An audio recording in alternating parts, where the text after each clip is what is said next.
चलो भाई पढ़ना स्टार्ट करें। कल एक नया टॉपिक स्टार्ट किया था संविधान के। क्या पढ़े थे हमने? भाग। और इस भाग में क्या दिए गए हैं? अनुच्छेद।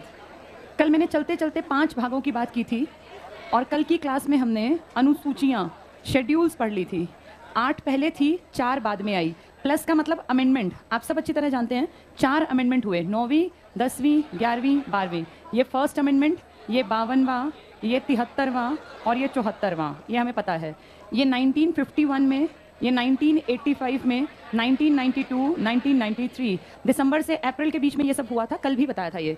इसमें दिया गया था भूमि सुधार, इसमें कहा गया था दल बदल पर रोक, इसमें कहा गया पंचायती राज और इसमें कहा गया शहरी स्वशासन, जिसको आप कहते हैं क्या? नगर निगम, नगर पालिका। कल हमने सारी डिटेल से पढ़ ली। दोबारा नहीं पढ़ाऊंगी, भी आपको एग्जाम में मिलेंगे जब आप पेपर देने जाओगे। और पिछले एग्जाम्स उठा के देखो, हर जगह एसएससी, एचएसएससी या कोई भी एग्जाम, ये टॉपिक्स हमेशा आते हैं। कल हमने 1 से 8 तक भी डिटेल में पढ़ लिए थे और ये हर एक को आने चाहिए। पहली में किसकी जानकारी है? देश। देश 2 चीज़ों से मिलकर बना है, राज्य और यूटी। 2 नंबर पे आता है पैसा। इसका मतलब इसमें वेतन है, भत्ते हैं, पेंशन है। किसके वेतन भत्ते? बड़े बड़े पदाधिकारियों के। तुम्हारी और मेरी सैलरी नहीं है इसमें। इसमें है राष्ट्रपति, उपराष्ट्रपति। कल लिखवाई थी मैंने 5 लाख, 4 लाख, 3.5 लाख लिखवाया था, 1,10,000। हाँ बस। 3 नंबर में क्या है? शपथ। सबकी शपथ है सिवाय राष्ट्रपति, उपराष्ट्रपति और राज्यपाल। कारण इनकी अलग से आर्टिकल्स में दिए, यहाँ नहीं लिखे। ये 60, ये 69, ये 159 में। चौथे में दिया गया है राज्यसभा। लोकसभा की सीटें नहीं है यहाँ सिर्फ राज्यसभा की हैं। 5वें की बनावट है SC ST। इसमें भी SC ST, लेकिन AMTM। ए मतलब असम, मेघालय, त्रिपुरा और मिजोरम। यहाँ मणिपुर नहीं है, भाषा में मणिपुरी है। 7वीं में है शक्तियों का बंटवारा। लिस्ट बनाई हुई है, एक यूनियन लिस्ट, एक स्टेट लिस्ट, एक कॉन्करेंट या जिसको हिंदी वाले कहते हैं समवर्ती सूची। हमने इसके विषय देखे थे। इसमें पहले 97 थे, अब 100 हैं। 66 से 61, 47 से 52। 8वीं में बहुत इंपॉर्टेंट टॉपिक था मानक भाषाएं। स्टार्टिंग में कितनी थी ये?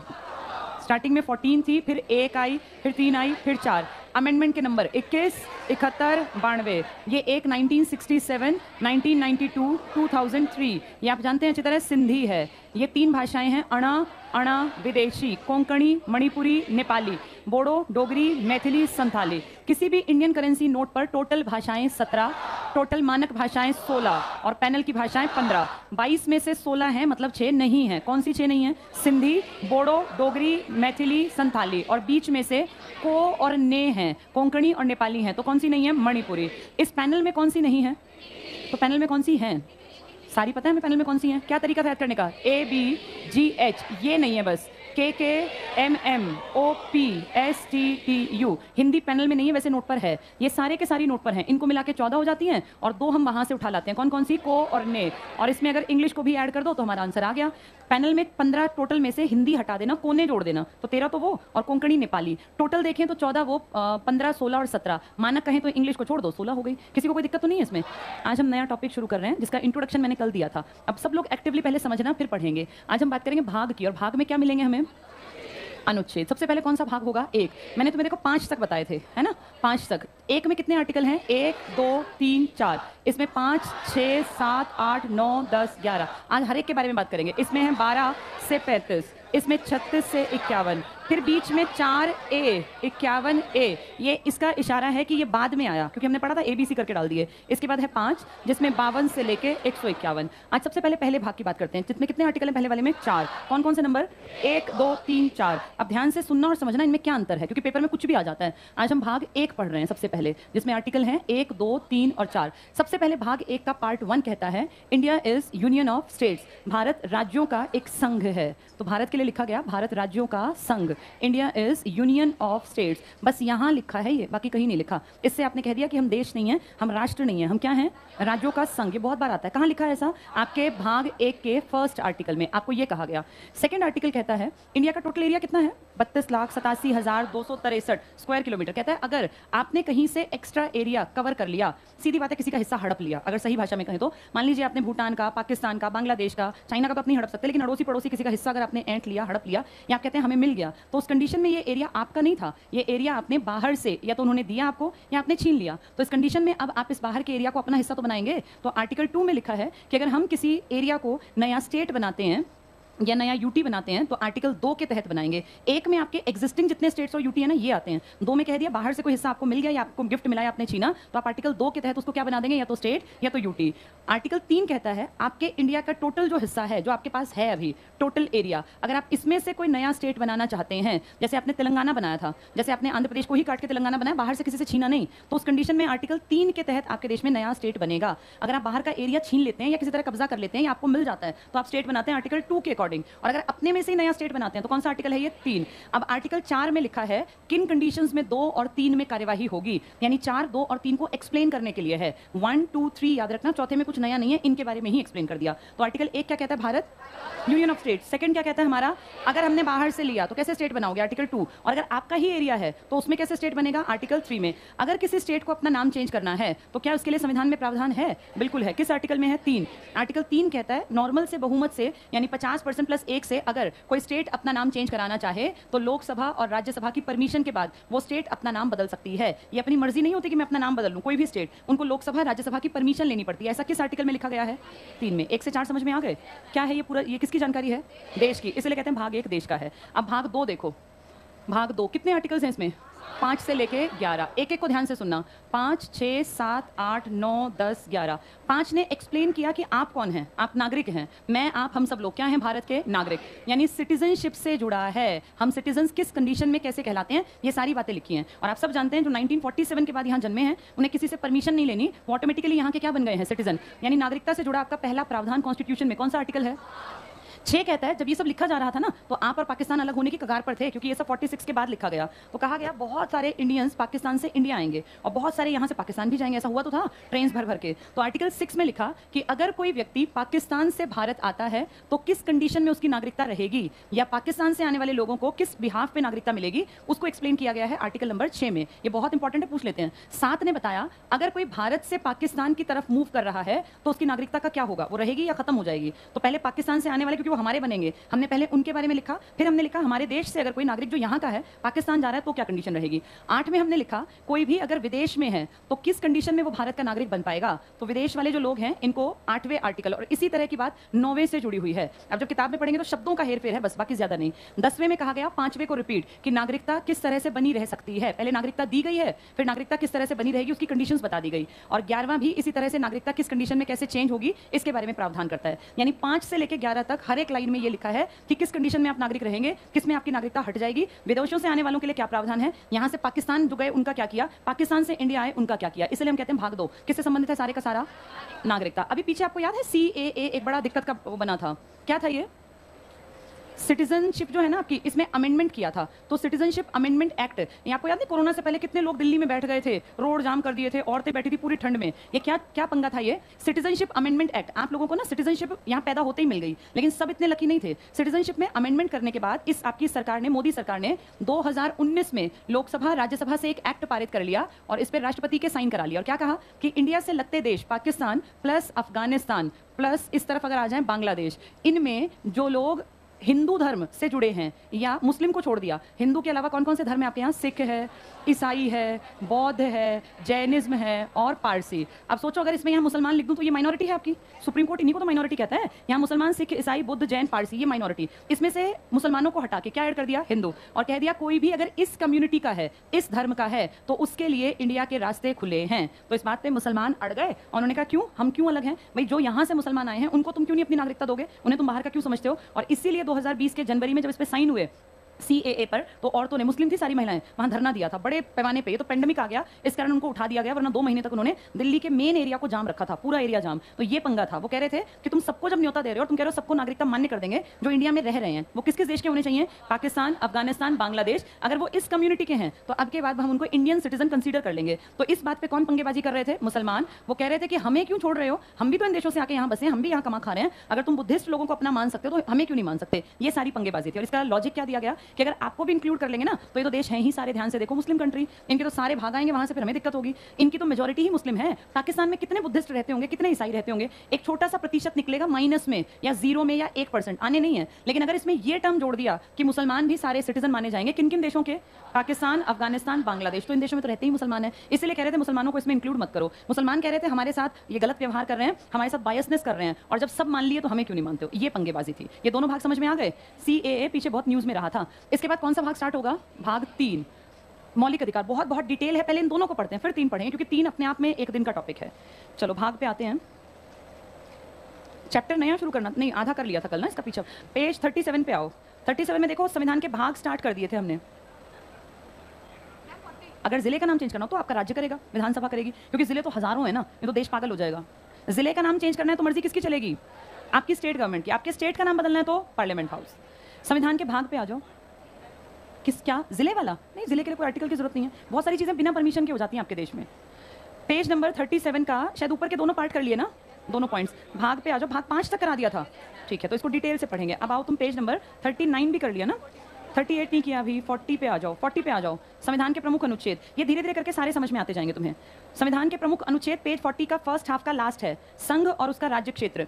ये कौन सा भाग होगा बताओ, एक में कितने आर्टिकल हैं, 4। अंडरलाइन करो पहला अनुच्छेद 1, संघ का नाम, राज्य क्षेत्र। फिर पढ़ो, ये उपबंधित करता है कि भारत, अंडरलाइन कर लो, भारत अर्थात इंडिया राज्यों का संघ है, यूनियन ऑफ स्टेट्स।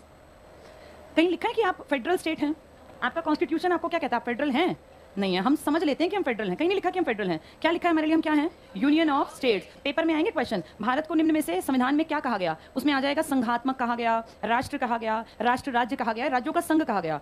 एक शब्द याद रखो, राज्यों का संघ। हम कोई फेडरल स्टेट नहीं लिखे हुए, बेशक हैं लेकिन लिखा नहीं है, ये टिक कर लो, union of states. Second point tick करना, नए राज्यों का प्रवेश या स्थापना। ये नए राज्य कहाँ से, अपने में से या बाहर से, लिख लो यहाँ बाहर से। ये मारकाट मचेगी तब की कंडीशन है, कभी हुआ नहीं है ऐसा आज तक। जब एरिया नया होगा तो आर्टिकल 2 लगेगा। आर्टिकल 3 करना, नए राज्यों का निर्माण और वर्तमान राज्यों के क्षेत्रों, सीमाओं या नामों में परिवर्तन। इसके अंतर्गत संसद को, वेरी इंपॉर्टेंट, अंडरलाइन कर लो, संसद को साधारण बहुमत से, तो आपका अगर राज्य का नाम बदलना है तो आपका राज्य बदल लेगा या संसद से परमिशन लेनी पड़ेगी। बहुत लंबी लड़ाई किस स्टेट ने लड़ी ऐसा करने के लिए, वेस्ट बंगाल। इसको थोड़ा सा सुन लो फिर तुम्हें याद रहेगा, रटना नहीं पड़ेगा। वेस्ट बंगाल को वेस्ट बंगाल किसने कहा था, लॉर्ड कर्जन ने। कर्जन ने क्या किया था, बंगाल का विभाजन ना, पार्टीशन ऑफ बंगाल। इस तरफ वाले को उसने कह दिया पूर्वी बंगाल और हमें कह दिया पश्चिमी बंगाल। आपका देश आजाद हुआ, ये हिस्सा बन गया पूर्वी पाकिस्तान, ये रह गया इंडिया, लेकिन इसका नाम क्या चलता रहा, पश्चिम बंगाल। बहुत सालों पहले ये बात उठी कि हमें पश्चिम क्यों कहते हो, क्या तुम्हारे पास कोई पूर्व है, तो कहा नहीं पूर्व तो नहीं है, तो हमारे नाम में से पश्चिम शब्द हटा दो। ममता बनर्जी आप सब जानते हैं, आज इकलौती महिला है जो देश में सीएम की कुर्सी पर बैठी है। 30 सीएम है आपके देश में आज की डेट में, जिनमें से 29 आदमी है, सिर्फ एक औरत है, ममता बनर्जी। ममता बनर्जी बहुत सालों से डिमांड उठा रही थी कि हमारे नाम में से क्या हटा दिया जाए, वेस्ट। इन्होंने अपने स्टेट के एमएलएस को इसके लिए मना लिया, यहां से कागज भी पारित करवा दिया अपनी विधानसभा से। फिर वो कागज गया दिल्ली की लोकसभा और राज्यसभा, इन्होंने उस फाइल को बंद पड़ी रही, काम नहीं किया। इन्होंने फिर कोशिश की, इन्होंने कहा भाई हमें वेस्ट मत बोलो, तुम्हारे पास ईस्ट नहीं है, हम अकेले बंगाल हैं। अब बहुत लंबी जद्दोजहद के बाद फाइनली आज आप देखेंगे वेस्ट बंगाल में से क्या शब्द हटा दिया गया, वेस्ट, और अब इनका नाम क्या पड़ गया, बंगाल। अब ऐसे नहीं लिखते पश्चिम बंगाल की मुख्यमंत्री, अब कहते हैं बंगाल की मुख्यमंत्री। नोटिस किया ये बात, जब तुम स्कूल में पढ़ते थे तो क्या लिखते थे, पश्चिम बंगाल। अभी भी कुछ लोग जिनको पता नहीं है ना, वो पश्चिम बंगाल कहते हैं, बाकी सबको पता है कि कॉन्स्टिट्यूशन के अकॉर्डिंग इनका नाम बदल दिया। कौन बदलती है नाम, संसद बदलती है, पार्लियामेंट हाउस, अपने आप नहीं बदल सकते। ये टिक कर लो, नए राज्यों का निर्माण, वर्तमान राज्यों के क्षेत्रों, सीमाओं, नामों में परिवर्तन। संसद को साधारण बहुमत से विधेयक पास कर किसी नए राज्य का निर्माण और किसी वर्तमान राज्य के क्षेत्र, सीमा या नाम में परिवर्तन का अधिकार है। तो किसके पास पावर है नाम, एरिया बदलने की, संसद। ये कौन से राज्य हैं, सेकंड में भी ध्यान से देखो, नए राज्यों का प्रवेश, स्थापना, तीसरे में भी नए राज्यों का निर्माण। क्या अंतर है इनमें, ये अपने में से हैं, तीसरे वाले लिख लो यहाँ, लिखो पुराने में से निर्माण। जो एग्जिस्टिंग स्टेट है उसमें से नहीं बनेगी तो आर्टिकल 3, और बिल्कुल ही नहीं बनाओगे तो आर्टिकल नंबर 2, पुराने में से निर्माण। चलो अगले पेज पर आ जाओ। चौथे में ना सेकंड और थर्ड को एक्सप्लेन किया है, इसलिए नहीं दिखाया यहाँ। अगले पेज पर आओ, नागरिकता। कौन सा भाग है नागरिकता का, दूसरा। कितने आर्टिकल हैं, 5 से लेके 11 तक। पहला पढ़ो, अनुच्छेद 5, सिटीजनशिप या संविधान के प्रारंभ पर नागरिकता, बस नागरिकता टिक कर लो। कौन कौन नागरिक होंगे, आर्टिकल 5 में एक्सप्लेन किया। 6 को टिक करना, पाकिस्तान से भारत को प्रव्रजन होता है आना, करने वाले कुछ व्यक्तियों के नागरिकता के अधिकार। इसमें पाकिस्तान को डबल टिक कर लो, जो पाकिस्तान से भारत आए वो भारतीय बन गए ना, तो आर्टिकल 6। आर्टिकल 7 टिक करना, पाकिस्तान को जाने वाले, पाकिस्तान को प्रव्रजन करने वाले कुछ व्यक्तियों के नागरिकता के अधिकार। तो जो पाकिस्तान से भारत आए, पहले नागरिक उनको बनाया हमने, फिर जो यहां से गए उनके साथ क्या किया, नागरिकता मिली नहीं मिली वो लिख दिया। 8 पढ़ लो, भारत के बाहर रहने वाले, यानी इंटरनेशनल किसी भी कंट्री में अगर कोई रहता है तो उसके लिए 8 है, ये टिक कर लो। भारत के बाहर रहने वाले भारतीय उद्भव के कुछ व्यक्तियों के नागरिकता के अधिकार। अगर पाकिस्तान है तो कौन से 2 आर्टिकल याद रखते हैं, 6 और 7। पाकिस्तान जाने वालों के लिए और आने वालों के लिए ठीक है 8 भारत के बाहर। 9वां टिक करना, विदेशी राज्य की नागरिकता स्वेच्छा से अर्जित करने वाले व्यक्तियों का नागरिक न होना। आप सब अच्छी तरह जानते हैं इंडिया में क्या ड्यूअल सिटीजनशिप चल सकती है? अगर कोई अमेरिका का नागरिक है तो क्या इंडिया में नागरिक बन सकता है? नहीं, एक नागरिकता मिलेगी। अगर किसी ने विदेशी नागरिकता ले ली तो ऑटोमेटिकली उसकी इंडियन सिटीजनशिप खत्म हो गई। वही है ये आर्टिकल, ये टिक कर लो। कुछ कंट्रीज के साथ हमारी इस तरह की चीजें हैं, कुछ कुछ चल रहा है। अब एक चीज और थी, पीछे न्यूज में आई थी कि कुछ बाहर वाले भी अगर सिटीजनशिप ले चुके हैं और वो इंडिया में अगर पैसा इन्वेस्ट करते हैं, कुछ इस तरह की कंडीशंस थी लेकिन वो लिखित में नहीं आई थी, तो उनको भी मत देने का अधिकार होगा और उनको भी थोड़ी सी नागरिकता मिलेगी। हर कंट्री के साथ ऐसा नहीं है, कुछ लिमिटेड, लेकिन वो पेपर में नहीं आएंगी, वो लिमिटेड कंट्री है। मेजॉरिटी देशों के साथ अगर आपने नागरिकता ले ली तो आपकी यहाँ की नागरिकता खत्म हो जाएगी। कुछ कंट्रीज के साथ इसमें थोड़ी सी ये मान लो रिलैक्सेशन है, जिनकी कि हमारी सरकार के साथ बातचीत है, पर वो पेपर में नहीं आएगा। पेपर में आए तो आपको टिक करना है, अगर आपने किसी एक देश की नागरिकता हासिल कर ली तो ऑटोमेटिकली आपकी इंडियन सिटीजनशिप खत्म मानी जाएगी, आर्टिकल 9 के तहत। इसके बाद 10 टिक कर लो, नागरिकता के अधिकारों का बना रहना। 5 में भी नागरिकता थी और 10 में भी नागरिकता, इसका बना रहना। 11वां टिक करना, संसद द्वारा नागरिकता के अधिकार का विधि द्वारा विनियमन किया जाना। जैसे अभी क्या किया संसद ने, मैंने क्या बताया, क्या लेकर आए थे मुसलमान जब एंटी थे? CAA, ऊपर लिख लो ये CAA, सिटीजनशिप अमेंडमेंट एक्ट। इसका विरोध बड़े स्तर पर किया था पर ये पेंडेमिक आ गया, फिर ये बात आई गई हो गई। CAA, citizenship amendment act 2019। इसका विरोध किस कम्युनिटी ने ज्यादा किया? क्यों किया इन्होंने? क्योंकि 3 कंट्रीज में से सबको आना, मान लिया सिटीजन बना लेंगे, लेकिन किस कम्युनिटी के नहीं मानेंगे? मुस्लिम। कौन सी 3 कंट्री हैं? पाकिस्तान, अफगानिस्तान, बांग्लादेश। ये बाहुल्य किसके हैं? मुस्लिम के। तो इनको कैसे मान लें? फिर तो इनकी जनसंख्या यहीं उठाएगी। यहाँ इसके बाद और क्या कहा था, जो 2014 से पहले भारत आ गए ना उनको मानेंगे, ये नहीं कि आज उठ के आ गए अब बनेंगे। 2014 से जो पहले आ गए हैं, 6 साल जिनको हो गए, उनको कह रहे थे कि कंसीडर कर लेंगे इंडियन सिटीजनशिप में। इसके बाद 11वें में आगे टिक कर लो, भारतीय नागरिकता अधिनियम 1955, ये पहले बना दिया था। तो 5, 10 दोनों नागरिकता की बात करते हैं। 6ठा कहता है कहाँ जाने वाले? आने वाले, पाकिस्तान से आने वाले। 7वां कहता है पाकिस्तान जाने वाले। 8वां कहता है इंटरनेशनल कहीं भी। 9वां कहता है आपने नागरिकता ग्रहण कर ली तो आपकी नागरिकता शून्य मानी जाएगी।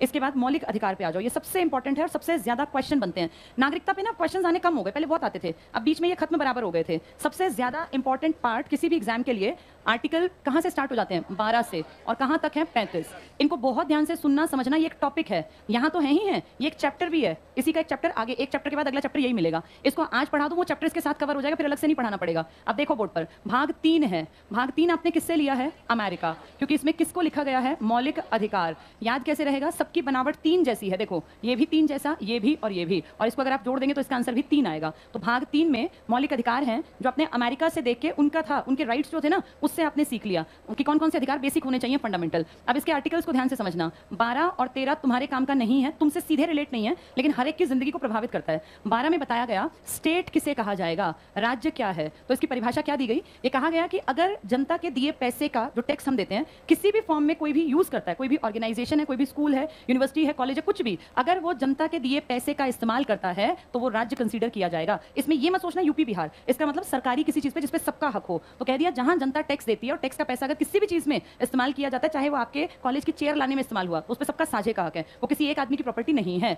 तो सबसे बेहतर स्टेट को एक्सप्लेन किया गया है 2 आर्टिकल्स में, एक 12 में और एक 36 में, 36 में। 36 में लिख दिया स्टेट उसी को माना जाए या स्टेट उसी को कंसीडर किया जाए जो आर्टिकल 12 के तहत स्टेट हैं। जैसे जब तुम लोग स्कूल में थे, कॉलेज में थे, तो देखते थे गाइड और कुंजी में आता था क्वेश्चन है कोई, फिर उसके बाद 10 क्वेश्चन बाद वैसा ही क्वेश्चन है, तो कहते थे इसके उत्तर के लिए कृपया पृष्ठ नंबर फलां का ये वाला क्वेश्चन देखें। याद है ये? ऐसे ही सेम लिख दिया। 36 में लिख दिया स्टेट की परिभाषा वही कंसीडर कर लेना जो किसमें लिखी है? 12। पेपर में आएगा राज्य की परिभाषा किन 2 आर्टिकल्स में है? 12 और 36। और अगर दोनों आ गए तो क्या टिक करोगे? 12, क्योंकि 36 में कह दिया रिपीट वही बात जो 12 में है। इसको वापस जब 36 पढ़ेंगे अगला आर्टिकल, अगला पार्ट, तब बात करेंगे। 12 में इसको परिभाषित कर दिया। 13 में कह दिया अगर आपकी सरकार कोई भी अधिकार आपका छीनती है या कोई गलत नियम बनाती है तो उसका रिव्यू कर सकता है सुप्रीम कोर्ट। जैसे आप हिंदी में कहते हैं न्यायिक पुनराविलोकन, यानी सुप्रीम कोर्ट किसी भी सरकार के बनाए कानून पर नजर रख सकता है और अगर वो आपको एक्सप्लॉइट करने के लिए हो तो उसके ऊपर कार्यवाही कर सकता है। इसमें आपका मेरा सीधा लिंक नहीं है, लेकिन हमारे जीवन को तो प्रभावित करता है। सरकारी सड़क जो सरकार बनाती है सबकी मानी जाती है, ट्रेन सबकी मानी जाती थी, पोस्ट ऑफिस सबके माने जाते हैं, सरकारी स्कूल सबके हैं, सरकारी अस्पताल सबके, क्योंकि हमारे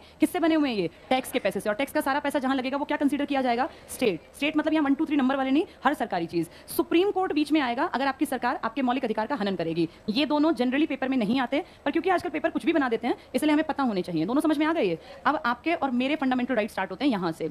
14, 15, 16, 17, 18 5 आर्टिकल एक जैसी बात कहेंगे, बहुत थोड़े थोड़े अंतर से। ये सारे बात करेंगे हमारी इक्वालिटी की, हमारी समानता की। आप सब बराबर हैं, समान हैं। तो कोई पूछता है कहाँ समान है हम कहाँ समान हैं? तो इसने एक्सप्लेन किया कि आप विधि के सामने समान हैं, आप लॉ के सामने समान हैं। कोई क्राइम करने वाला हिंदू हो, मुसलमान हो, सिख हो, बुद्धिस्ट हो, जैनी हो, पारसी हो, कोई फर्क नहीं पड़ता। लॉ कहता है मेरे लिए मैटर ही नहीं करता कि आप किस जात पात के, किस जेंडर के, किस धर्म के हैं। मेरे लिए सजा का प्रावधान सबके लिए बराबर है। तो पहली इक्वालिटी कहाँ है हमारी? किसके सामने? लॉ के सामने। सेकंड कहता है आप सब लोग इक्वल हैं। आप किसी भी जाति, किसी भी धर्म, किसी भी मूल वंश, यानी आप किस एक मूल वंश होता है ना, पूरी धरती पर मूल वंश 5-6 ही हैं, सब उन्हीं से निकले हैं। जैसे कुछ लोग थे जिनका चेहरे की बनावट अलग थी, कुछ लोग दूसरे कॉन्टिनेंट में बसे, उनकी अलग, उसे कह दिया हमारा मूल वंश है। तो आप जाति, धर्म, मूल वंश, आप कहीं भी पैदा हुए, आपका जन्म स्थान क्या था, इससे हमें कोई फर्क नहीं पड़ता। आपका कॉन्स्टिट्यूशन कहता है मैं बिल्कुल ध्यान नहीं दूंगा कि तुम्हारा जेंडर क्या है, तुम्हारी जाति क्या है, तुम्हारा रिलीजन क्या है, तुम कहाँ पैदा हुए, या तुम किस क्रीड को बिलोंग करते हो, मेरे लिए तुम सब बराबर हो। इसने कहा था तुम विधि के सामने बराबर। इसने कहा इन 5 चीजों में से तुम कुछ भी हो, मुझे फर्क नहीं पड़ता, मेरे लिए तुम बराबर हो। 16 कहता है अच्छा एक चीज, ये आपके सब लोगों के लिए नहीं है, ये जाति धर्म वाला विदेशियों को नहीं मिलेगा। विदेशियों को हम कहते हैं तुम्हें हम कंसीडर क्यों करें, ये इंडिया के लोगों पे लागू होगा, विदेशियों पर नहीं। पहले सारे बता दूं फिर बताऊंगी कौन से इंडियन कौन से विदेशी। 16 कहता है आपको लोक नियोजन, यानी सरकार जो ये नौकरियां निकालती है इन सब में इक्वली ट्रीट किया जाएगा। कुछ लोग कहेंगे तो फिर आरक्षण क्यों है? आरक्षण एक अलग मुद्दा है। उसमें कहा गया सब लोगों को इक्वल ट्रीट करने के लिए पहले इक्वल स्टेज पे लाना पड़ेगा। आपके समाज के बहुत सारे लोग नीचे हैं, पहले उनको इक्वल लाएंगे और इक्वल लाने के लिए उनको नौकरियों में आरक्षण देंगे। आरक्षण इसी में है, लेकिन आरक्षण इसका ऐसे नहीं कि ऑपोजिट बात है। जैसे 16 है ना, 16 के 4th क्लॉज में लिखा हुआ है कि कुछ जातियों को, ओबीसी, एससी, एसटी को क्या मिलेगा, ताकि वो लोग बराबरी पर आ जाएं। फिर उनकी अगली पीढ़ियों में देखेंगे जरूरत पड़ेगी कि नहीं पड़ेगी, लेकिन लोक नियोजन में आप सब बराबर है। नौकरी के फॉर्म आते हैं और अगर आपकी एज और आपकी एजुकेशनल क्वालिफिकेशन उसके साथ मैच करती है तो आप फॉर्म भर सकते हैं, कोई मना नहीं करता। आर्टिकल 16। 17 कहता है, एक आधे का बातचीत में ध्यान चल पड़ा, ये समझ में नहीं आने, फिर अस्पृश्यता, अनटचेबिलिटी का अंत, वेरी वेरी इंपॉर्टेंट। अस्पृश्यता क्या होती है? जो ये एससी थे ना, शेड्यूल कास्ट, इसमें भी और कैटेगराइजेशन था। जैसे आप सोचते हैं कि एससी मतलब सब एक जैसे, नहीं, इसमें भी कुछ लोग नीचे, कुछ नीचे, कोई बहुत ज्यादा नीचे थे। इन लोगों को कहते थे कि अगर ये साइड में से निकल भी गए तो उससे धर्म भ्रष्ट हो गया। ये और ये आपस में अंतर करते थे, ये थी अस्पृश्यता। एक तो था भैया ऊंची जाति इनको नेगेटिव मानती थी, एक था आपस में भी इनमें ये था कि ये हमसे भी नीचे उसमें है। इस चीज को कहा गया था छुआछूत। हर कास्ट छुआछूत से ग्रसित नहीं थी, बहुत सारे एससी लोगों को ही तो ब्राह्मण और क्षत्रिय धर्म के जो लोग थे वो अपने घरों में काम पे लगाते थे, लेकिन जो अस्पृश्यता से ग्रसित थे ना उनको वो अपने घर में भी नहीं घुसाते थे। जो आपके अंबेडकर हैं, जो बहुत महान और ज्ञानी इंसान थे, ये जिस कास्ट को बिलोंग करते थे, महार, ये अस्पृश्य थे, यानी इनके पास से निकलना भी गलत माना जाता था इस जाति के। ये बहुत बहुत गलत था और इसको पूरी तरह अबॉलिश कर दिया, अनटचेबिलिटी को खत्म कर दिया, अबॉलिश कर दिया। ये मोस्ट इंपॉर्टेंट आर्टिकल है। कौन से आर्टिकल से खत्म किया? 17। इक्वालिटी में इसको खत्म करना जरूरी था। तो पूछेंगे अस्पृश्यता का अंत किससे किया गया है? अनटचेबिलिटी का, आर्टिकल 17। 18 कहता है अंग्रेजों ने हम लोगों को बेवकूफ बनाने के लिए उपाधियां जैसे सर, नाइट, नाइटहुड, राय साहब, राव बहादुर, राव साहब, ये उपाधियां दी थी। हमने आजादी के टाइम पे सोच लिया ये उपाधियां हम रखेंगे नहीं, क्योंकि ये हमें फील कराती थी कि ये हमसे ऊंचा है, हम नीचे हैं। लेकिन लोगों को काम करने का मन करे इसके लिए हम प्राइज चला देंगे। तो हमने क्या चलाया? भारत रत्न और पद्म विभूषण, भूषण, श्री। इनको आप उपाधि नहीं मानते, ये किसी भी एससी, एसटी, ओबीसी, जनरल, आदमी, औरत, किसी को भी मिल सकती हैं, लेकिन उपाधियां जनरली अमीर टाइप के लोगों को मिलती थी। कभी किसी गरीब आदमी को उपाधि नहीं मिली। जो सर या नाइटहुड या नाइट कहलाते थे ना, वो रिच स्टेटा के आदमी होते थे। तो हमने अपने बिहाफ पे उपाधियों का अंत कर दिया। किस आर्टिकल से? 18। ये सब इक्वालिटी के लिए किया गया। 14 क्या कहता है? किसके सामने बराबर हो आप? 15 कहता है आपकी जाति पाति, आपका जेंडर, आपका धर्म, आपका जन्म स्थान, या आप कहाँ के मूल वंश के हैं, हमें कोई फर्क नहीं पड़ता, आप हमारे लिए बराबर हैं। 16 क्या कहता है? कहाँ इक्वालिटी है?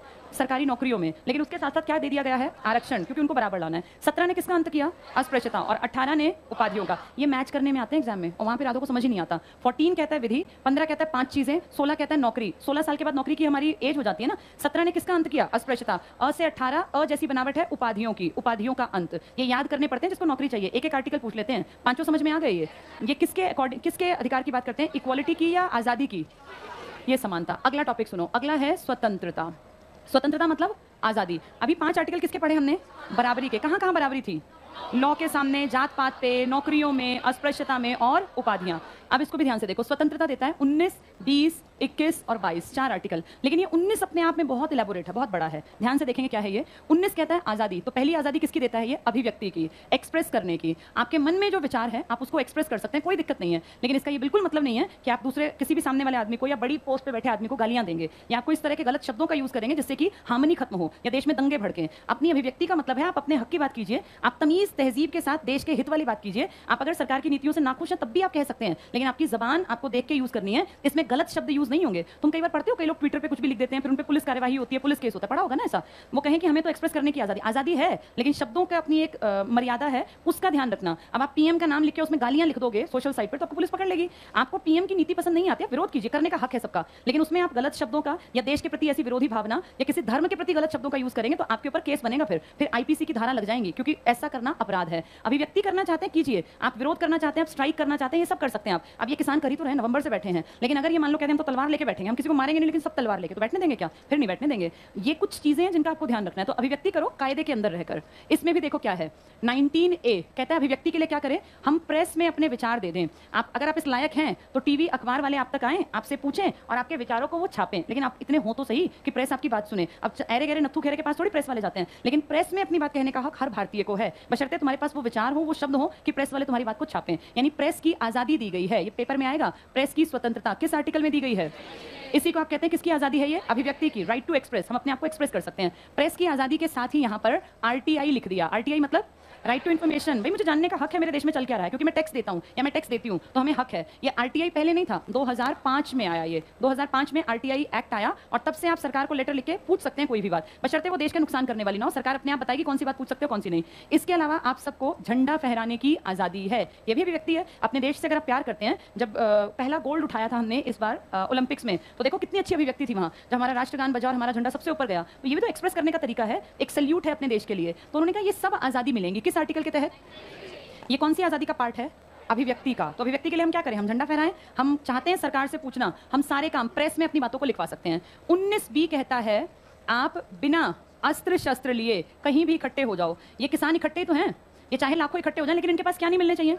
हाँ, कुछ लोग कहेंगे लेकिन कुछ लोग तो कृपाण रखते हैं, जो निसंग ये थे सिख, ये तो रखते थे ना कृपाण। वो आर्टिकल एक और है उनके पास आर्टिकल 25 से 28 कहता है आप अपने धर्म में जिन चीजों को मान्यता दी गई है उनको कैरी कर सकते हैं। और हम सब जानते हैं सिख धर्म में कृपाण रखने की आजादी है। आर्टिकल 25 के तहत वो कृपाण रख सकते हैं, लेकिन सारी भीड़ अस्त्र शस्त्र नहीं लेगी। अगर वो ऐसा करेंगे तो कह देंगे 19B का उल्लंघन हुआ और उनको पुलिस पकड़ लेगी, कार्यवाही करेगी। बिना अस्त्र शस्त्र आप कहीं भी इकट्ठे हो, आप कुछ भी करें, कोई मना नहीं कर सकता, लेकिन अस्त्र शस्त्र हुए तो आपको इकट्ठे नहीं होने देंगे, पुलिस वाले डंडे मार के भगा देंगे। 19C कहता है जिसका जो मन करे अपना संघ बनाओ, अपना समूह बनाओ। मान लो तुम ही लोग हो, तुम चाहो हमें संगठन बनाना है, हमें युवाओं का एक संगठन बनाना है और हम किसानों का साथ देना चाहते हैं, पर संगठित होकर। एक आदमी कुछ नहीं कर सकता, एक आदमी कुछ भी नहीं है। गांधी भी अकेले कुछ नहीं थे, गांधी के साथ कांग्रेस थी, गांधी कांग्रेस का चेहरा थे। अगर आज तुम चाहो कोई संघ बनाना, समूह बनाना, ये तुम्हारा फंडामेंटल राइट है। कोई भी जवान बच्चे अगर चाहे देश के लिए हमें कोई समूह, लेकिन गलत नहीं करना। संघ और समूह बनाने की आजादी कहां दी गई है? 19C में। देखो ये आजादी है सारी, बोलने की आजादी, प्रेस की आजादी, बिना अस्त्र शस्त्र इकट्ठा होने की आजादी, संघ की आजादी। 19D कहता है जहां आपको जाना है, आपका मन कर रहा है चंडीगढ़ जाने का, जाओ, पैसे होने चाहिए, बाकी तुम्हारी मर्जी। जिसको जाना है गोवा जाओ, आपका जहां मन करे आप वहां आवाजाही कर सकते हो, ये लिखा हुआ है, आने जाने की आजादी है। देखो तुम यहां से अगर तुम कलकत्ता चले जाओ बैठ के ट्रेन में, तो तुम्हें कोई नहीं पकड़ेगा। अगर तुम्हारे पास टिकट है तो कोई ये नहीं कह सकता कलकत्ता कैसे चलेगा, तुम्हारे माँ बाप हो तो अलग बात है, बाकी तुम कहीं आओ जाओ, कोई मना नहीं कर सकता। कौन सा आर्टिकल आजादी देता है हमें? घूमने फिरने की आजादी है हर भारतीय को। भारत से बाहर जाओगे तो वीजा और इन सब के पंगे हैं। इंडिया में कोई कहीं घूमे, कोई नहीं पूछता, ना कोई पकड़ता। आवाजाही की आजादी 19D में, ये भी आजादी का प्रकार है। 19E कहता है जहां तुम्हारा मन करे वहां तुम निवास करो। तुम्हारे पास पैसे ज्यादा हैं, दिल्ली में बढ़िया कहीं भी जमीन खरीदो, गुड़गांव में फ्लैट लो, अपार्टमेंट, जहां मन करे चले जाओ। यानी हर इंडियन को आजादी है कहीं भी रहने की। तो कहीं भी रहने की आजादी किस आर्टिकल में लिखी है? 19C। तभी देखो कितने सारे लड़के लड़कियां, कोई हैदराबाद चला गया, कोई बंगलौर चला गया, अलग अलग सिटीज में आप कहीं भी जा सकते हो, मना ही नहीं है, ये भी आजादी है। 19F पहले था अब नहीं है, ये संपत्ति से जुड़ा था, अब ये आर्टिकल नहीं, अब ये हटा दिया। 19G कहता है तुम्हारे जो मन में आए वो तुम रोजगार करो। अब तुम यहाँ बैठे हो, पढ़ रहे हो सरकारी नौकरी के लिए, जिसका ना मन करे रोजगार का ना करे। कितने लोग तो निठल्ले बेकार भी बैठे हैं, बिल्कुल बेरोजगार, चाहते ही नहीं है काम करना। कितने लोग हैं जो बिजनेस करना चाहते हैं, कोई रेहड़ी लगाना चाहता है, कोई दुकान खोलना चाहता है। आपके देश के कॉन्स्टिट्यूशन ने कहा तुम्हारा जो मन करे वो रोजगार बनाओ। तुम्हें पकौड़े तलने पकौड़े तल लो, तुम्हें चाय बेचनी है चाय बेचो। ऐसे लोग पीएम सीएम भी तो बन जाते हैं ना, किसी का मन करे तो कोई कुछ भी कर सकता है, मना ही नहीं है। आपके पीएम ने कहा था कि ये भी एक रोजगार ही है। तो देखो लिखा जिसका जो मन करे, जिसके जो जी में आए। देखो लिखा भी कहाँ है? जी में, कि जिसके जो जी में आए वो रोजगार करो। कितनी अच्छी बात है, आपको बाउंड नहीं किया गया कि आपको यही करना है। यहाँ जाके आपकी आजादी खत्म हो गई। 19 में आपकी आजादी दी गई है, समझ में आ गई सारी ये? ठीक है, बताओ 19A में क्या है? प्रेस, आरटीआई, झंडा, तीन चीजें पूछेंगे 19A वाले। 19B में क्या है? बिना अस्त्र शस्त्र, बहुत आसान है याद रखना। B बिना अस्त्र शस्त्र। C से क्या बनाने हैं? संघ, समूह, संगठन, हमारा जो मन करे बनाए। D में क्या है? जहां मन करे आओ जाओ रहो। E क्या कहता है? जहां मन करे किराए पे अपना मकान, प्लॉट, दुकान जो मन करे बना लो। F अब नहीं है, क्या था इसमें? राइट टू प्रॉपर्टी एक पार्ट था। G क्या कहता है? जो आपके मन में आए वो आप रोजगार कर लो। ये समझ में आ गए इतने? पहले इतने ही करते हैं, फिर 20 बाद में पढ़ेंगे। पेज 41 पे आ जाओ, मूल अधिकार। अच्छा, मूल अधिकार को पहले मैं ना थोड़ा सा डिटेल वाले से पढ़ा दूं, क्योंकि तो बहुत छोटे छोटे शब्द हैं। तो मूल अधिकार के लिए टॉपिक निकालो, पेज नंबर 60 में है, देखो 60 पर स्टार्ट, 61 पर स्टार्ट है मूल अधिकार, फंडामेंटल राइट्स, पेज 61 मिल गया। पहला पॉइंट देखो, भारतीय संविधान की उद्देशिका में, उद्देशिका मतलब प्रियम्बल, क्या प्रियम्बल स्टार्टिंग से पार्ट थी? कब बनी? 1973। कौन था वो आदमी केस किया था? केशवानंद भारती मामला, केरल सरकार पे था, फिर गवर्नमेंट ऑफ इंडिया के उस पे आ गया था। ये टिक कर लो, उद्देशिका मतलब प्रस्तावना। आगे पढ़ो, व्यक्ति की गरिमा को सुनिश्चित करने के लिए आश्वासन दिया गया। इसमें विचार अभिव्यक्ति, अंडरलाइन कर लो, हर आदमी को अपने थॉट एक्सप्रेस करने का राइट है, फंडामेंटल राइट। विचार अभिव्यक्ति, विश्वास, जिस पे मन करे धर्म पे विश्वास करो, कोई मना नहीं करेगा। आपका विश्वास, धर्म, उपासना की स्वतंत्रता, प्रतिष्ठा और अवसर की समानता। नौकरियों में अवसर की समानता है ना? कौन से आर्टिकल में? 16। ये सब दिया गया है। आगे पढ़ो, इन्हें सुनिश्चित करने के लिए भारतीय संविधान में, अंडरलाइन कर लो, भाग 3 में अनुच्छेद 12 से 35 तक मूल अधिकार, वेरी इंपॉर्टेंट। नेक्स्ट लाइन, भाग 3 अमेरिकी संविधान के बिल ऑफ राइट्स से प्रेरित है। तो पूछेंगे बिल ऑफ राइट्स किस देश के से प्रेरित है? ये अमेरिका। कौन सा भाग है तुम्हारा? तीसरा। अगला पॉइंट टिक करना, संविधान के भाग 3 को भारत का मैग्ना कार्टा कहा जाता है। मैग्ना कार्टा बेसिकली एक राजकीय आज्ञा पत्र था। देखो क्या था मैग्ना कार्टा? इंग्लैंड की महारानी और महाराजा के नाम पे ना, बहुत पहले जब आपके यहाँ दिल्ली सल्तनत थी 1215 में, यहाँ कुछ बातें लिख दी गई और इसका ढिंढोरा पीट के पूरे देश में घुमाया गया और कहा ये राजकीय आज्ञा पत्र है, इसको सबको मानना है। तो इसको कंपेयर, इसको हम कहते हैं ये मैग्ना कार्टा था। अब आप कई चीजों को मैग्ना कार्टा से कंपेयर कर देते हो, जैसे कौन से अधिकारों को? मौलिक अधिकार। ये आज्ञा पत्र है, ये अधिकार मिलने हैं तो मिलने हैं, कोई छीनेगा तो हम सीधे सुप्रीम कोर्ट का रास्ता पकड़ लेंगे। तो ये अधिकार पत्र था।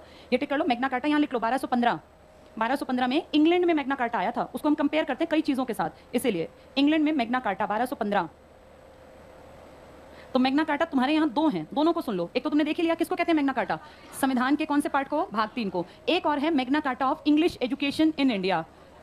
मैग्ना कार्टा ऑफ, ये लिख लो किताब में ही, इंग्लिश एजुकेशन इन इंडिया। ये बहुत पूछते हैं एग्जाम में। ये कहते हैं 1853 के वुड्स डिस्पैच को, वुड्स डिस्पैच, चार्ल्स वुड्स नाम का एक आदमी था, उसकी रिपोर्ट को बोलते हैं वुड्स डिस्पैच। इसका नाम था चार्ल्स वुड्स, अंग्रेज था ये। इसने बताया था हमें कैसे पढ़ाई लिखाई अपने देश की सुधारनी चाहिए, BEIC के अंडर। तो इसे कहते हैं Magna carta of English education in India. बहुत कॉमन आने वाला क्वेश्चन। और वैसे कहें कॉन्स्टिट्यूशन का मैग्ना कार्टा तो किसे कहोगे? मौलिक अधिकार। तो 2 मैग्ना कार्टा। मैग्ना कार्टा है किसका? ब्रिटेन का, इंग्लैंड का। कब आया था ये? 1215 में। चलो, वो तो फिर 47 वाला अंग्रेजों के टाइम में जो था ना, पढ़ाया तो था फर्स्ट चैप्टर में। इसके बाद देखो अगले पॉइंट को टिक कर लो, कुछ मूल अधिकार, ये काम का है तुम्हारे, इसको अंडरलाइन करना। अनुच्छेद 15, बताओ 15 में क्या था? अभी बताया था। 15 में था जाति, धर्म, वंश और जन्म स्थान, इसके नाम पे भेदभाव नहीं करना, अंडरलाइन करो। 15, 16 में क्या था? नौकरियां। और अनुच्छेद 19 क्या था? अभिव्यक्ति। और 29, 30 मैंने नहीं बताया, ये 29, 30 अल्पसंख्यकों के हैं, माइनॉरिटीज के। बहुत बहुत इंपॉर्टेंट, अंडरलाइन करो। सिर्फ भारतीय नागरिकों को ही प्राप्त हैं, सिर्फ इंडियन को मिलेंगे। कौन कौन से आर्टिकल? 15, 16। हाँ, अब देखो बोर्ड पर, क्यों मिलेंगे भारतीयों को सिर्फ ये? 15 कहता है जाति, धर्म, मूल वंश पे हम डिफरेंस नहीं करेंगे। फिर तो यहाँ सारे विदेशी आ जाएंगे, पुर्तगाली आ जाएंगे, तुर्की, और कहेंगे भाई तुम तो डिफरेंस नहीं करते, तो हम भी तुम्हारे बराबर। क्या ऐसा करना ठीक रहेगा? नहीं। ये हम अपने देश वालों के साथ नहीं करेंगे, अंग्रेजों के साथ थोड़ी हम कहेंगे तुम्हारी जाति हमारी जाति एक है। हमारी जाति एक है जो भारत में रहती है, हमारे धर्म एक है जो भारत में रहते हैं। अब हम विदेशी धर्म जो कि हमारे यहाँ एक आदमी भी नहीं है, उनको थोड़ी बराबरी पर देंगे। ये सिर्फ इंडियंस के लिए है। आप इंडिया में कहीं पैदा हुए, किसी जेंडर के हो या किसी भी धर्म को मानते हो, किसी मूल वंश के हो, हम फर्क नहीं करेंगे। ऐसा कॉन्स्टिट्यूशन ऑफ इंडिया कहता है। लेकिन अगर विदेशी आके कहेंगे कि जी हमारे भी मूल धर्म अलग है, हम भी अलग हैं, तो हमें दे दो, हम कहेंगे नहीं, तुम नहीं हो इसके लिए। इंडिया में कोई भी चलेगा, तुम नहीं चलोगे। 16 ने आपको कौन सी नौकरियां दी थी? अब कोई विदेशी आके कहे मैं भी यहाँ के पेपर दूंगा, तुम दे देंगे क्या? नहीं। हम देखा अपने स्टेट में भी डोमिसाइल मांगते हैं। अगर यूपी का कोई आदमी हरियाणा का पेपर भरता है, डोमिसाइल लगाओ। इसका मतलब सरकारी नौकरी में अंग्रेज बराबर नहीं है, ना अमेरिकी ना पुर्तगाली, ये सिर्फ हमारे लिए हैं। और कौन सा बताया इसके अलावा? 19 क्या कहता था? आपको ये अमेरिका से और कहे मैं अभिव्यक्ति करूंगा अपनी और मुझे सारे चैनल कवरेज दो, तो क्या देंगे कवरेज? क्यों दें हम? हमें क्या पता तुम क्या बोलने वाले हो, हम तुम्हारी क्यों सुने? अभिव्यक्ति इंडियंस कर सकते हैं, विदेशी आके हमारी परमिशन के बिना नहीं बोलेगा। ये सिर्फ इंडियंस के लिए है। और 2 आर्टिकल जो मैंने अभी बताए नहीं है, सिर्फ हल्का सा बता दूं, 29 और 30, डिटेल थोड़ी देर बात करेंगे। ये हमने दे रखे हैं अपनी माइनॉरिटीज को। माइनॉरिटीज कौन है तुम्हारी? मुस्लिम, सिख, ईसाई, जैन, बौद्ध, पारसी, यही 6 कम्युनिटी। तो माइनॉरिटी विदेशी भी आ जाएंगे जी, हम भी माइनॉरिटी, तो तुम नहीं हो माइनॉरिटी, जो इस देश में रहते हैं बस वो हैं। अब पेपर में आएगा, बताओ निम्न में से कौन सा आर्टिकल विदेशियों पर लागू नहीं होता? तो आपको जो अपने हैं ना वो याद रखने। कौन कौन से आपके हैं? आपके हैं 15, 16, 19, 29 और 30। हम विधि के सामने अंग्रेज को बराबर मान लेंगे, लेकिन नौकरी में अंग्रेज को बराबर कैसे मान लेंगे? हम उसको अभिव्यक्ति का मौका बराबर का कैसे देंगे? अल्पसंख्यक में हम उनको क्यों माने? हम सिर्फ इंडिया के अल्पसंख्यक को मानेंगे। ऐसे ही हम 15 में जाति धर्म की बात अपने लिए करते हैं, उनकी जाति धर्म हमारे लिए अलग है, चाहे वो हिंदू ही क्यों ना हो। आगे समझ में बात? ये सिर्फ तुम्हें मिलेंगे। कौन कौन से? 15, 16, 19, 29, 30। ये ध्यान रखना, इंपॉर्टेंट है, यहाँ इंपॉर्टेंट लिख लो। नेक्स्ट देखो, इसमें मूल अधिकार निम्न स्थितियों में निलंबित किए जा सकते हैं। 33, 34 अंडरलाइन करना, आर्टिकल 33, 34। अच्छा, इसको मैं एक्सप्लेन कर दूं पहले, फिर आसान दिखेगा तुम्हें। अभी हमने बात की 12 से लेकर कितने पढ़े? 12 से 19 तक हमने पढ़ लिया ना। और मैंने अभी बताया था हमारे काम के कितने हैं, सिर्फ 14 से स्टार्ट करके और 32। थोड़ा सा सुन लो, 33, 34, 35 क्यों नहीं है तुम्हारे काम के? क्योंकि तुमसे सीधे प्रभावित नहीं है। ये क्या कहते हैं? 33 कहता है सारे मौलिक अधिकार तुम्हें मिलेंगे, मुझे, तुम्हें, हम सबको। लेकिन ये जो डिफेंस वाले हैं ना, जो बेचारे दिन रात ड्यूटी करते हैं, इनके मौलिक अधिकार नहीं होते। आपका मौलिक अधिकार है, कोई आपको 10 घंटे से ज़्यादा, 8 घंटे से ज़्यादा काम पे रखता है तो आप उसके खिलाफ कार्यवाही कर सकते हैं। कोई आपको हफ्ते में एक छुट्टी ना दे तो आप उसके खिलाफ कार्यवाही कर सकते हैं। लेकिन डिफेंस पर्सनल, तुम्हें पता है 3-3 दिन तक बिना खाए पिए, बिना पलक झपकाए एक जगह खड़े होने का ऑर्डर मिल जाता है। 72 घंटे तक हिलना नहीं है यहाँ से, और वो वहीं खड़े रहते हैं, वहीं तैनात रहते हैं। वो भी तो इंसान है, वो भी डिमांड कर सकते हैं हमें मौलिक अधिकार दो। लेकिन ये लिखा हुआ है, आर्टिकल 33 कहता है जो पुलिस वाले हैं, पुलिसकर्मी हैं, या जितने आर्मी, एयरफोर्स, नेवी, पैरामिलिट्री वाले, इन लोगों के ऊपर मौलिक अधिकार आम लोगों की तरह लागू नहीं होंगे। और कितनी बार ऐसा सुना होगा कि छुट्टियां नहीं मिलती इन लोगों को? सुना है ना ऐसा? फौज में गए तो साल भर छुट्टी नहीं मिली। अगर ये हमारी तरह हो तो ये भी रोज छुट्टी मार ले। हमारा क्या होता है, आज सर में दर्द हो रहा है, सुबह आज हम नहीं आ रहे, फोन घुमा दिया, छुट्टी मार ली। ये ऐसा नहीं कर सकते। ये आर्टिकल 33 में लिखा है कि इनके ऊपर ये मौलिक अधिकार लागू नहीं होंगे। ना ये किसी के पास शिकायत कर सकते, हम तो 1 सेकंड लगता है जाके खड़े, हमारी अभिव्यक्ति को इन्होंने इंपॉर्टेंस नहीं दी। इनके ऊपर ये सब नहीं लगता। इनकी इक्वलिटी, इनकी बराबरी की कोई बात नहीं कर सकता, क्योंकि ये नहीं कर सकते। आर्टिकल 33 में लिखा है। 34 कहता है अगर देश में कभी मार्शल लॉ समझते हो, आर्मी का कानून लागू हुआ, जिसको कहते हैं सेना का कानून, तो आपके मौलिक अधिकार उस कंडीशन में किस हद तक छीन लिए जाएंगे, ये बताता है आर्टिकल 34। और 35 कहता है संसद जरूरत पड़ने पर आपके फंडामेंटल राइट्स या मौलिक अधिकारों के ऊपर काम कर सकती है। पर क्योंकि ये डायरेक्ट तुम्हें पता नहीं है, इसलिए पूछते भी कम है। हाँ, हमें पता चल गया। 12-13 हमें पता चले कि 12 ने राज्य की परिभाषा दी, 13 ने कहा अगर गलत कानून बना तो उसके खिलाफ सुप्रीम कोर्ट आएगा। बीच के सारे हमारे। 33 कहता है किन लोगों पर लागू नहीं होते, ये डिफेंस वालों पर। 34 क्या कहता है, अगर मार्शल लॉ लग गया तो भी नहीं मिलेंगे। और 35 कहता है कौन चेंज कर सकती है, संसद। उसी से जुड़े पॉइंट है, फटाफट से टिक करना। मूल अधिकार निम्न स्थितियों में निलंबित। पहला, प्रतिरक्षा सेना के सदस्यों के संबंध में 33। तो जो सेना के सदस्य हैं ना, आर्मी, एयरफोर्स, नेवी वाले, ये नहीं कह सकते कि हमें भी राइट्स दो, इनका हक नहीं बनता। हैं तो इंसान पर बेचारे बोल नहीं सकते ये। अगला भी टिक करना, जब सेना विधि लागू हो, आर्मी लॉ, इंग्लिश में कर लो, इसको मार्शल लॉ भी कह सकते हैं। मार्शल लॉ है तो मत बोलना कि हमें अधिकार चाहिए। और आपातकाल लगा हो 352, अगर देश पे अटैक हो गया, तुम किसी से लड़ पड़े पड़ोसी, तो 352 के तहत मौलिक अधिकार सस्पेंड कर दिए जाएंगे। इसके बाद अगला टिक कर लो, संविधान संशोधन द्वारा भी छीने जा सकते हैं। कोई अधिकार हटाया है क्या? संपत्ति का अधिकार किसमें था पहले, 19F, और आर्टिकल 31 जो पढ़ाया नहीं अभी, वहां था, हटा दिया। नेक्स्ट करना, राष्ट्रीय आपातकाल के दौरान अनुच्छेद 20 और 21 के तहत मूल अधिकार सस्पेंड नहीं किए जा सकते। अब जब 20-21 पढ़ाऊंगी ना तो ये और डिटेल में समझाऊंगी, अभी इसको यहाँ छोड़ो, जितने पढ़े हैं पहले उतने कराती हूँ, फिर आगे का टॉपिक समझ में आएगा। पेज 62 पे आओ, मूल अधिकार एक नजर में लिखा है, इसमें सारे एक्सप्लेन किया, हर एक लाइन तुम्हें पता चलेगी। अब समता का अधिकार पहला टिक करो, अनुच्छेद 14 से 18। कितने आर्टिकल्स आ गए इसमें? 5 आर्टिकल्स हैं, 14, 15, 16, 17, आधे 4 टिक कराते हैं, 5 आर्टिकल। पहला अंडरलाइन करो, अनुच्छेद 14, विधि के समक्ष समानता, equality before law, very very important. विधियों का समान संरक्षण, विधि का शासन, ये सब अंडरलाइन कर लो, रूल ऑफ लॉ। फिर अगला पढ़ो, अनुच्छेद 15 पढ़ लो, राज्य और व्यक्ति द्वारा किसी व्यक्ति के साथ, अंडरलाइन करो, धर्म, रिलीजन, मूल वंश, रेस, जाति, कास्ट, जन्म स्थान, प्लेस ऑफ बर्थ और लिंग के आधार पर भेदभाव का प्रतिषेध। यानी 5 चीजें ध्यान रखना, पेपर में घुमाएंगे वो कौन सी 5 चीजें हैं ये, लिंग, धर्म, जाति और जन्म स्थान और मूल वंश, तुम किससे बिलोंग करते हो। नेक्स्ट टिक करना, अनुच्छेद 16, लोक नियोजन सरकारी नौकरियों में अवसर की समानता। 16 कहां बराबरी की बात करता है, सरकारी नौकरी। क्या अंग्रेज मांग सकते हैं आके इसको? नहीं, हम 16 और 15 और कौन सा 19 और 29, 30 किसी को नहीं देंगे सिवाय इंडियंस के। नेक्स्ट टिक कर लो, अनुच्छेद 16 के चौथी धारा क्या कहती है, राज्य द्वारा पिछड़े वर्गों हेतु पदों के आरक्षण संबंधी, आरक्षण को डबल टिक कर लो, तो आरक्षण इसी का पार्ट है, गलत नहीं है। आरक्षण किसमें दिया गया है, आर्टिकल 16 के चौथे उपबंध में। 16 में क्या लिखा है, अवसर की समानता, फिर 16 के चौथे पार्ट में लिखा है कि ये आरक्षण भी चलेगा। 17 बहुत बहुत इंपॉर्टेंट कर लो, अस्पृश्यता का अंत, प्रोहिबिट्स अनटचेबिलिटी। इसके बाद अगले पॉइंट में टिक करना, अस्पृश्यता निवारण के लिए राज्य द्वारा अस्पृश्यता अपराध अधिनियम 1955 बनाया गया। 1976 में इसका नाम बदलकर नागरिक अधिकारों की रक्षा अधिनियम 1955 कर दिया, protection of civil rights act 1955। अगला टिक कर लो, अनुच्छेद 18 किसका अंत किया था, उपाधियों का, अंडरलाइन रखना। सेना और शिक्षा संबंधी सम्मान, क्या सेना के सम्मान मिलते हैं, परमवीर, महावीर, वीर चक्र, शौर्य चक्र, कीर्ति चक्र, ये चलेंगे। और शिक्षा के डीलिट है, मानद उपाधि, डॉक्टरेट, ये सब चलती हैं, ये टिक कर लो। सेना के सम्मान चलते हैं आज भी, और शिक्षा संबंधी सम्मान को छोड़कर उपाधियों का अंत कर समाज में समानता स्थापित की गई। तो पूछेंगे क्या आज भी कोई सम्मान चलते हैं, तो तुम कहोगे सेना के सम्मान भी चल रहे हैं और शिक्षा के क्षेत्र में भी, बाकी खत्म कर दिए। सरकार द्वारा प्रदान किए जाने वाले पुरस्कार जो 18 का उल्लंघन नहीं करते, अंडरलाइन कर दो, भारत रत्न, पद्म भूषण, विभूषण, श्री। भारत रत्न पहली बार कब दिया गया, 1954, ये सारे 1954 लिख लो यहाँ। और इन्होंने थोड़ी नंबरिंग गलत कर दी, सबसे बड़ा भारत रत्न है, सेकंड बड़ा पद्म विभूषण है, इसके सामने सेकंड लिख लो, थर्ड पद्म भूषण है और फोर्थ पद्म श्री है। इनमें अक्षर बदलते हैं ना तो उसका सीक्वेंस बदल जाता है। सबसे बड़ा क्या है, उसकी तो कोई बराबरी कर नहीं सकता, सबसे बड़ा क्या मिलता है अपने यहाँ, भारत रत्न। कब दिया गया पहली बार, किसके हाथों दिया गया होगा, राष्ट्रपति डॉक्टर राजेंद्र प्रसाद। इनको बोलते हैं नागरिक सम्मान, ये बहुत बार पूछते हैं। दूसरा बड़ा नागरिक सम्मान है पद्म विभूषण, 4 अक्षर हैं, फिर है पद्म भूषण 3 अक्षर हैं, फिर है पद्मश्री। पेपर में कहेंगे तीसरा बड़ा नागरिक सम्मान बता दो, तो किसका नाम लोगे, पद्म भूषण का। कहेंगे पहला सर्वोच्च नागरिक सम्मान भारत रत्न, चौथा नागरिक सम्मान पद्मश्री। नंबर याद रखना, 1 2 3 ठीक कर लेना इसमें। आगे पढ़ो। इन पुरस्कारों की स्थापना भारत सरकार द्वारा 54 में की गई। नेक्स्ट पे आ जाओ, स्वतंत्रता का अधिकार। कितनी तरह की स्वतंत्रता बताई?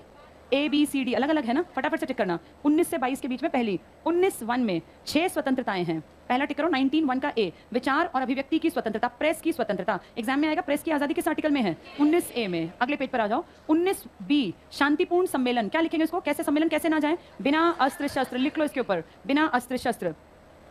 बिना अस्त्र शस्त्र इकट्ठे हो जाओ, लेकिन अस्त्र शस्त्र नहीं ले जाने। शांतिपूर्ण कर लो सम्मेलन। 19C करो। सी में क्या आएगा? संघ। अंडरलाइन करो। संघ या संगठन या सहकारी समितियां बनाना। जैसे भगत सिंह ने उस टाइम पे एक बनाया था ना, क्या बनाया था? भगत सिंह के संगठन का नाम क्या था? HSRA। और आजाद ने क्या बनाया था?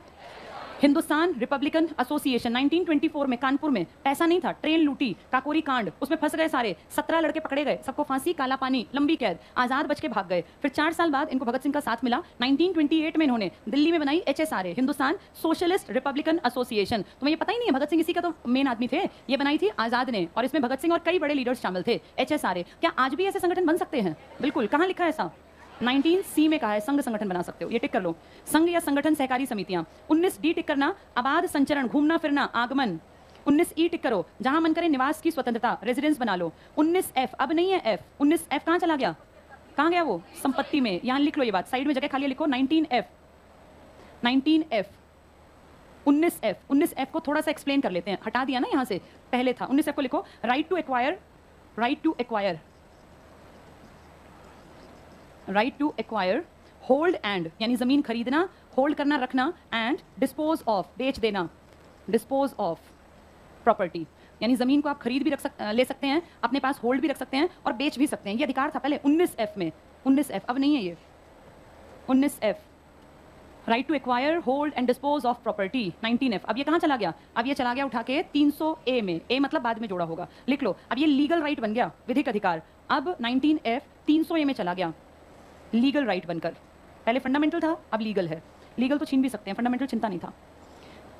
लीगल राइट बन गया आर्टिकल 300A में। चलो अगले पे आ जाओ। 19E के बाद F। अब F जो लिखा है पढ़ना, वृत्ति या जीविका की स्वतंत्रता। किस में आएगा? जो मन करे रोजगार अपनाए, जीविका अपनाए। किस में आएगा? 19G में। इसको ठीक कर लो, यहाँ लिख लो 19G, जीविका, रोजगार, अपना जो मन करे काम धंधा, ये 19G में है। समझ में आ गई ये बात? आधों को अभी भी कंफ्यूजन रहेगा। बताओ 19A में क्या था? 19A में एक्सप्रेस करना, झंडा फहराना, RTI। 19B में क्या था? बिना अस्त्र शस्त्र इकट्ठे हो जाओ, सम्मेलन करो, कुछ भी करो। 19C में संघ बनाओ, संगठन बनाओ। D में क्या था? D में क्या था? आवाजाही। E में क्या था? रेजिडेंस बना लो। F में क्या था? ये वाला। अब ये कहाँ गया? 300A में, लीगल राइट। पहले फंडामेंटल था। G में क्या था? जो G में आए वो अपना रोजगार, अपना काम धंधा करो। चलो 20 कल पढ़ेंगे।